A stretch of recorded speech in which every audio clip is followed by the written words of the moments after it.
You are pacing the locker room floor like a caged animal. Sweat is already pouring off your shoulders. Outside, more than 21,000 people are screaming. But in here, you are furious. Michael Spinks' manager, Butch Lewis, just complained about a knot in your glove laces. He made you re-wrap your hands. He is trying to slow you down. Trying to freeze your rage before the bell. It is the worst mistake he could make. You walk to the wall and punch a hole straight through the drywall. Then you turn to Kevin Rooney. You do not yell, you whisper. I'm gonna hurt this guy. The lights go black. No flashy music, no robe, no socks. Just black trunks, black shoes, and a torn white towel hanging over your chest. You do not look like a sports star. You look like a warning. You step into the ring. Michael Spinks is 31-0, an Olympic gold medalist, the undefeated lineal heavyweight champion.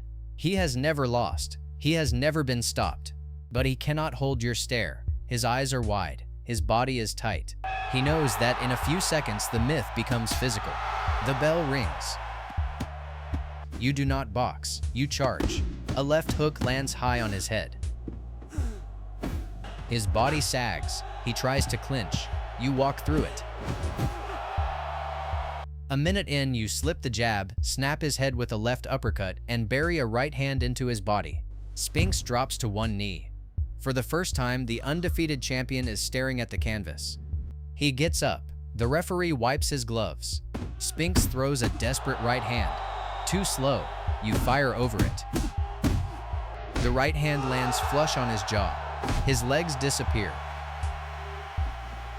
He falls backward into the ropes. 91 seconds.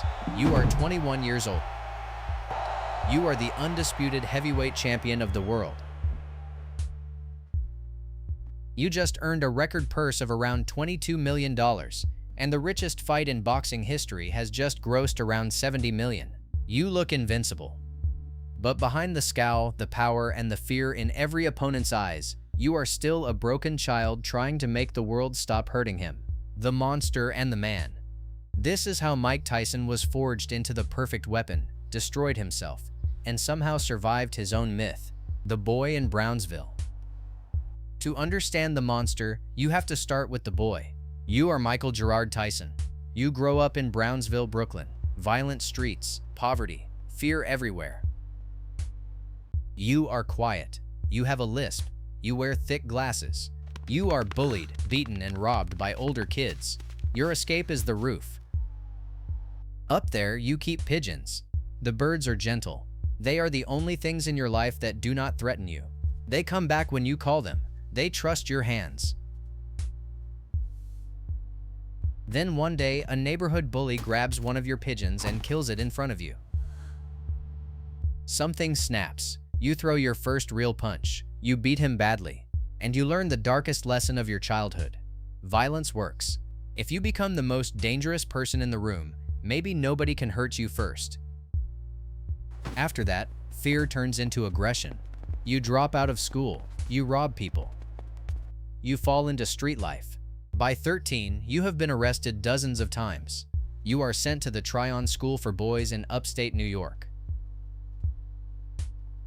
To the system, you are just another lost kid, another file, another future inmate. Then a counselor and former boxer named Bobby Stewart sees something in you.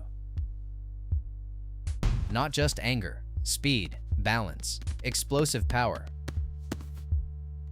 A frightening instinct for violence that can either destroy you or be shaped.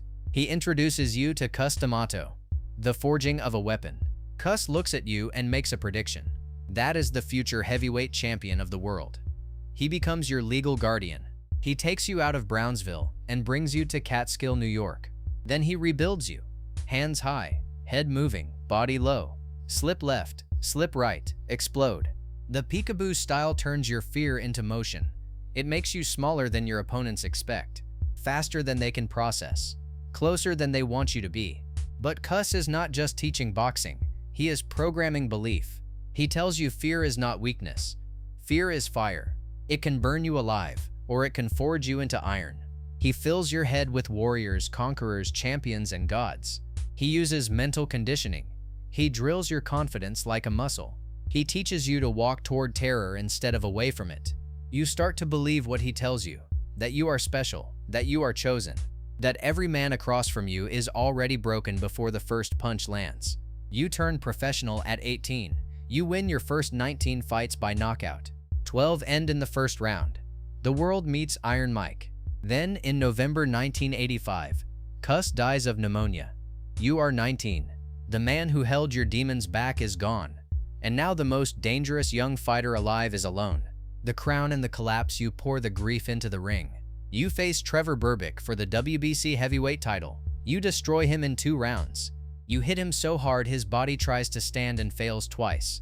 At 20 years and 4 months old, you become the youngest heavyweight champion in boxing history, a record that still stands. Then you collect the belts. You unify the division. You become a global storm. Punch-Out, magazine covers, mansions, gold bathtubs, exotic animals. Everywhere you go, people either cheer or tremble. The fear around you becomes a currency. But without Cus, the wrong people get closer. You fire Kevin Rooney, the trainer who protected your style. You align with Don King. The old circle breaks. The discipline that made you terrifying starts to rot from the inside. Your marriage to Robin Givens becomes a public disaster. The Barbara Walters interview humiliates you in front of America. You sit there silent, heavily medicated while your private life becomes entertainment. Then the training fades. The road work fades. The hunger changes. You stop preparing like a student. You start arriving like a king. You believe the aura is enough. Then you meet Buster Douglas in Tokyo. You are a 42-1 favorite. It is supposed to be easy.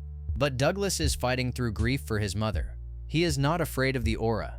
He boxes you, jabs you, hurts you, refuses to bow. And in the 10th round, he breaks the illusion. You hit the canvas. You reach for your mouthpiece with one eye nearly shut. For the first time, the world watches Mike Tyson look human. You cannot beat the count. It is one of the biggest upsets in sports history. The myth is shattered, and the fall has only begun.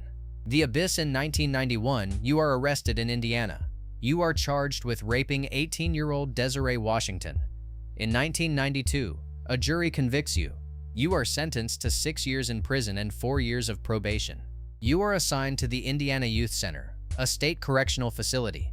The penthouses vanish. The entourage vanishes. The noise vanishes. You lose the prime years of your athletic life behind walls. Ages 25 to 28. Inside, the monster goes quiet. You read Malcolm X, Machiavelli, Tolstoy. Your Muslim faith deepens. You begin trying to understand the mind that destroyed your life. When you are released in 1995, the whole world is waiting. The comeback money is enormous. The crowds are ready. The machine starts again. You beat Frank Bruno. You beat Bruce Seldon. You win back major titles. But the old Tyson is gone. The head movement is slower. The combinations are simpler. The discipline is weaker. You are still dangerous, but you are no longer complete. Before prison, you were a system. After prison, you are mostly a weapon. And weapons eventually meet someone who will not run. Then comes Evander Holyfield. The Bite and The Bankruptcy. Holyfield does not fear you. He pushes you backward. He roughs you up. He beats you in 1996. The rematch comes in 1997. You are frustrated. You believe he is getting away with headbutts. You feel the old chaos rising. In the 3rd round, you lose control. You bite his ear. The fight is stopped. You are disqualified. Your license is revoked. You are fined $3 million. It becomes one of the most infamous moments in live sports history. The world no longer sees a champion. It sees a warning. The next years become a slow collapse. Drugs, bad contracts, entourages, cars, legal bills. By 2003, despite earning more than $300 million in your career, you file for bankruptcy. $23 million in debt. The most feared man on earth cannot outrun the bills. In 2005, you fight Kevin McBride. You are exhausted. You are a shell. You do not come out for the 7th round. Afterward, you admit the truth. You do not have the stomach for this anymore. You will not disrespect boxing by pretending. The menace is gone. The mask is off. Iron Mike is dead. The tragic rebirth, then life hits you with something worse than defeat. In 2009, your 4-year-old daughter, Exodus, dies in a tragic accident at home. It breaks you completely. And somehow, from that grief, something changes. You decide you do not want to die as the monster. You get sober. You commit to therapy. You marry Lakia. You try to become a father, a husband, and a human being instead of a myth. Then culture does something unexpected. It lets you back in. Later in 2009, you appear in The Hangover. You sing Phil Collins. You punch Zach Galifianakis. And for the first time, millions see Mike Tyson laugh at himself. Not Iron Mike, not the villain. A man with scars who knows he has scars. You learn something. Vulnerability can be stronger than intimidation. You put your life on stage in Mike Tyson Undisputed Truth. You talk about trauma, addiction, fear, failure, and pain. You start hotboxing with Mike Tyson. You sit with fighters, comedians, scientists, and celebrities. You sound calmer, softer, almost philosophical. You openly admit that you are scared of the old version of yourself. You become a businessman, a cannabis entrepreneur. Then, with perfect dark humor, you release ear-shaped THC gummies. Mike Bites. The man who once terrified the world turns his own history into self-aware comedy. For the first time, peace feels possible. But peace does not mean the past disappears. It means the past no longer drives. The unkillable gladiator. But the ring never stops calling. You are 58 years old. You have battled a bleeding stomach ulcer. You have battled severe sciatica. At one point, you were using a wheelchair. And still, you agree to fight Jake Paul, a 27-year-old YouTuber turned boxer. The event streams live on Netflix. Around 60 million households tune in. The stream peaks near 65 million concurrent views. More than 72,000 people fill at&T Stadium. The spectacle is enormous. You walk out in black like a ghost from another era. For a few seconds, the old shape is still there. The bob, the weave, the menace. Then time takes over. The legs are gone. The body cannot do what the memory remembers. You survive 8 2-minute rounds. Jake Paul wins by unanimous decision. The fight is awkward, sad in places. But at the end, Paul lowers himself in front of you.